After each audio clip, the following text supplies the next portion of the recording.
Hello friends, welcome to my YouTube channel tackle learning. चलिए तो आज देखते हैं आपके लिए बाल विकास विविध पृष्ठभूमि से आए जो बालक एवं समावेशी शिक्षा पर आधारित 15 क्वेश्चन है वो आपको यहाँ पर कराए जाएंगे। तो चलिए पहला क्वेश्चन लेते हैं। विविध शिक्षार्थियों वाली एक समावेशी कक्षा में सहयोगी अधिगम और समवयस्कों से सीखना क्या होता है। तो वो आपको यहाँ पर ऑप्शन देखो दिए हैं, ये इनमें से आपको एक बताना है। चलिए पहला देखते हैं। सक्रिय रूप से निरुत्साहित किया जाना चाहिए और प्रतियोगिता से में बढ़ावा देना चाहिए, या फिर केवल कभी कभी ही प्रयोग किया जाना चाहिए क्योंकि यह सहपाठियों की तुलना को बढ़ावा देता है। नेक्स्ट आपका है सक्रिय रूप से प्रोत्साहित किया जाना चाहिए जिससे समवयस्कों की स्वीकार्यता बढ़े, या फिर क्रियान्वित नहीं किया जाना चाहिए और विद्यार्थियों को क्षमताओं के अनुसार अलग अलग किया जाना चाहिए। तो देखिए आपका आंसर हो जाएगा थर्ड। तो थर्ड आपका ये है, सक्रिय रूप से प्रोत्साहित किया जाना चाहिए जिससे समवयस्कों की स्वीकार्यता बढ़े। ठीक है, तो ये देखिए आपका पहला क्वेश्चन था और इसका थर्ड जो है इसका आंसर है। ठीक है, नेक्स्ट क्वेश्चन देखते हैं। एक 40 मिनट की कक्षा में सभी विद्यार्थियों व मुख्यतः विशेष आवश्यकताओं वाले विद्यार्थियों की मांग को पूरा करते हुए आप किस प्रकार पढ़ाएंगे। तो इस तरह के क्वेश्चन देखिए आते हैं विविध में, तो आपको बताना है कैसे आप उनकी आवश्यकताओं को पूरा करेंगे। व्यक्तिगत पर ध्यान देकर, व्यक्तिगत मतलब एक व्यक्ति पर ध्यान देकर, या फिर कक्षा में समांगी समूह बनाकर, या फिर सभी विद्यार्थियों के लिए क्रियाकलाप आयोजित कराकर, या परंतु विशेष आवश्यकताओं वाले विद्यार्थियों पर ध्यान केंद्रित करते हुए, या फिर नेक्स्ट आपका है कक्षा के किसी योग्य विद्यार्थियों को जिम्मेदारी सौंपते हुए। तो आप बताइए इसका आंसर क्या होगा। तो चलिए इसका आंसर देख लेते हैं क्या होगा। इसका आंसर है आपका थर्ड। ठीक है, सभी विद्यार्थियों के लिए क्रियाकलाप आयोजित कराकर परंतु विशेष आवश्यकताओं वाले विद्यार्थियों पर ध्यान केंद्रित करते हुए आप जो है आवश्यकताओं वाले विद्यार्थी को पढ़ाएंगे। ठीक है, नेक्स्ट क्वेश्चन पे चलते हैं। नेक्स्ट आपका क्वेश्चन है, समाज आर्थिक मुद्दे मतलब समाज और आर्थिक मुद्दों से जूझ रहे उन बच्चों को जिनकी प्रतिभा प्रभावित हो सकती है को सहायता करता है। कौन सहायता करता है वो आपको बताना है। स्व अधिगम मॉडल, विभेदित निर्देशन, या पाठ्यचर्या का विस्तार, या संज्ञानात्मक वर्गीकरण। तो आप इसका आंसर जो है कमेंट सेक्शन में लिखें। चलिए अब देख लेते हैं इसका आंसर क्या होगा। तो इसका आंसर आपका फर्स्ट, स्व अधिगम मॉडल। ठीक है, नेक्स्ट क्वेश्चन देखते हैं। फ्रेंड्स आपके जो जितने भी आंसर सही हों आप कमेंट सेक्शन में ज़रूर लिखें कि आपके कितने आंसर सही हुए हैं। नेक्स्ट देखिए क्वेश्चन है हमारा, समय की शिक्षा इंगित करती है। तो आपको बताना है क्या इंगित करती है। सभी बच्चों के लिए एक समान शिक्षण विधि, या फिर सामान्य बच्चों एवं विभिन्न रूप से योग्य बच्चों के लिए एक ही स्कूल, या सामान्य बच्चों एवं विभिन्न रूपों से योग्य बच्चों के लिए पृथक स्कूल, या सामान्य बच्चों एवं विभिन्न रूपों से योग्य बच्चों के लिए एक समान सुविधा। तो यहाँ पर चलिए आप बताइए क्या आंसर कौन सा सही होगा। चलिए इसका आंसर देख लेते हैं। सेकंड इसका राइट आंसर हो जाएगा। मतलब समाज की शिक्षा इंगित करती है किसकी तरफ, सामान्य बच्चों एवं भिन्न रूप से योग्य बच्चों के लिए एक ही स्कूल, क्योंकि जब बच्चों को साथ साथ पढ़ाएंगे तब वे अपने आप को अलग ना समझकर सबके साथ पढ़ते हैं। नेक्स्ट आपका क्वेश्चन है, विविध शिक्षार्थियों वाली एक समावेशी कक्षा में सहयोगी अधिगम और समवयस्कों से सीखना क्या होता है। तो वो आपको यहाँ बताना है। क्रियान्वित नहीं किया जाना चाहिए और विद्यार्थियों को क्षमताओं के अनुसार अलग अलग किया जाना चाहिए, यह केवल कभी कभी ही प्रयोग किया जाना चाहिए क्योंकि यह सहपाठियों से तुलना को बढ़ावा देता है। नेक्स्ट आपका है, सक्रिय रूप से निरुत्साहित किया जाना चाहिए और प्रतियोगिता को बढ़ावा देना चाहिए, या फिर सक्रिय रूप से प्रोत्साहित किया जाना चाहिए जिससे समवयस्कों की स्वीकार्यता बढ़े। तो आप बताइए इसमें से सही आंसर आपका कौन सा होगा। चलिए इसका राइट आंसर देख लेते हैं। तो इसका राइट आंसर है फोर्थ। मतलब क्या करना चाहिए, विविध शिक्षार्थियों वाली एक समावेशी कक्षा में सहयोगी अधिगम और समवयस्कों से सीखना सक्रिय रूप से प्रोत्साहित किया जाना चाहिए जिससे समवयस्कों की स्वीकार्यता बढ़े। चलिए नेक्स्ट देख लेते हैं। कमजोर वर्ग के बालक से तात्पर्य है, कमजोर वर्ग से बालक से क्या तात्पर्य है ये आपको बताना है।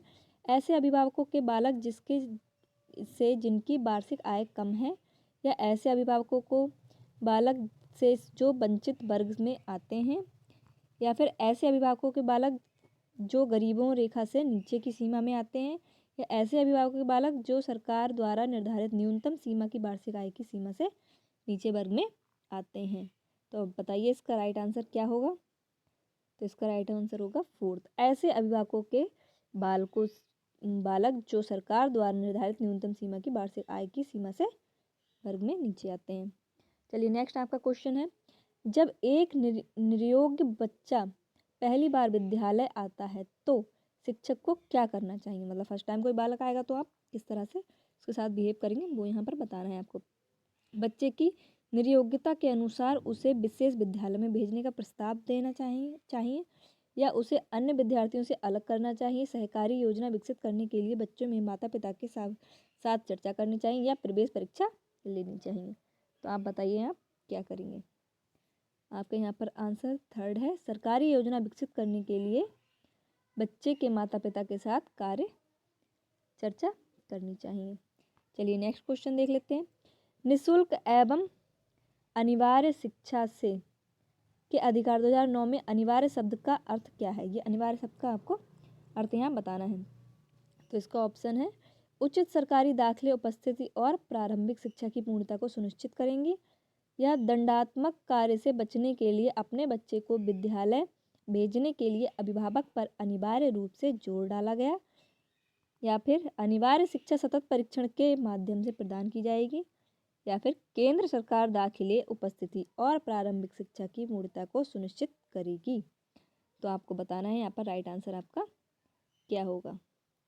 चलिए इसका राइट आंसर देख लेते हैं। इसका राइट आंसर है फर्स्ट, मतलब निःशुल्क एवं अनिवार्य शिक्षा के अधिकार में 2009 में अनिवार्य शब्द का अर्थ है उचित सरकारी दाखिले, उपस्थिति और प्रारंभिक शिक्षा की पूर्णता को सुनिश्चित करना, है ना।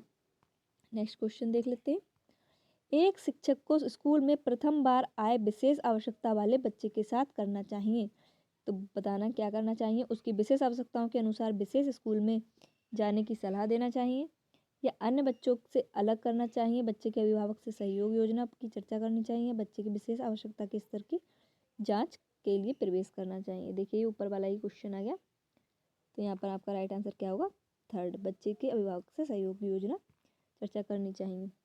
नेक्स्ट आपका क्वेश्चन है, RTE एक्ट 2009 के अनुसार प्राथमिक विद्यार्थियों में शिक्षकों को प्रति सप्ताह कुल कितने घंटे की योजना बनाकर कार्य करना है। 30 घंटे, 45 घंटे, 42 घंटे या 50 घंटे। तो इसका राइट आंसर देख लेते हैं क्या होगा। सेकंड इसका राइट आंसर है 45 घंटे। चलिए नेक्स्ट क्वेश्चन देखते हैं, शिक्षा का अधिकार अधिनियम 2009 के क्रियान्वयन के बाद कक्षा कक्ष जेंडर के अनुसार अधिक समजातीय है, या आयु के अनुसार अधिक समजातीय है, या आयु के अनुसार अधिक विषमजातीय है, या अप्रभावित है, क्योंकि शिक्षा का अधिकार विद्यालय में कक्षा की औसत आयु को प्रभावित नहीं करता है। तो बताइए यहाँ पर राइट आंसर क्या होगा। तो चलिए देखते हैं, यहाँ पर राइट आंसर आपका सेकंड है, आयु के अनुसार अधिक समजातीय है। चलिए नेक्स्ट क्वेश्चन है, भारत के संविधान में किसके लिए निःशुल्क अनिवार्य शिक्षा है। सभी छात्रों के लिए, 14 वर्ष के सभी छात्रों के लिए, सभी छात्रों और प्रौढ़ों के लिए, या फिर सभी नागरिकों के लिए। तो यहाँ आपको पता है कि किसके लिए है ना। तो आप राइट आंसर कमेंट सेक्शन में लिखें। सेकंड है 14 वर्ष तक के सभी छात्रों के लिए इसका आंसर है। नेक्स्ट आपका क्वेश्चन है, सांस्कृतिक तथा भाषिक रूप से वैविध्यपूर्ण कक्षा में यह निश्चित करने से पहले कि शिक्षार्थी विशिष्ट शिक्षा वर्ग में आता है या नहीं, यह शिक्षक को करना चाहिए। अक्षमता स्थापित करने से पहले शिक्षार्थी की मातृभाषा का मूल्यांकन करना चाहिए, या परंपरागत मनोविज्ञान का उपयोग करना चाहिए, वातावरणीय कारकों को अप्रभावी बनाने के लिए बच्चों को अलग कर देना चाहिए, या माता पिता को इसमें सम्मिलित नहीं करना चाहिए क्योंकि उनके पास अपना कार्य होता है। तो बताइए यहाँ राइट आंसर क्या होगा। चलिए इसका राइट आंसर देखते हैं। इसका राइट आंसर होगा आपका फर्स्ट, अक्षमता स्थापित करने से पहले शिक्षार्थी की मातृभाषा का मूल्यांकन करना चाहिए। ठीक है, नेक्स्ट क्वेश्चन ले लेते हैं, भारत के शैक्षिक इतिहास में किसने प्राथमिक शिक्षा का मौलिक अधिकार संबंधी बिल धारा सभा इंपीरियल काउंसिलिंग में प्रस्तुत किया था? तो ये आपको बताना है। कपिल सिब्बल ने, जवाहरलाल नेहरू ने, गोपाल कृष्ण गोखले ने, अब्दुल कलाम आज़ाद ने। बताइए किसने किया था? चलिए इसका आंसर देख लेते हैं। इसका आंसर है आपका थर्ड, मतलब गोपाल कृष्ण गोखले ने। चलिए नेक्स्ट आपका क्वेश्चन है, निःशक्त बच्चों के लिए समेकित शिक्षा की केंद्रीय प्रायोजित योजना का उद्देश्य है में निःशक्त बच्चों को शैक्षिक अवसर उपलब्ध कराना। तो बताइए किसमें? मुक्त विद्यालय में, ब्लाइंड रिलीफ एसोसिएशन के विद्यालयों में, या फिर नियमित विद्यालयों में, या फिर विशेष विद्यालयों में। तो आप बताइए राइट आंसर क्या होगा।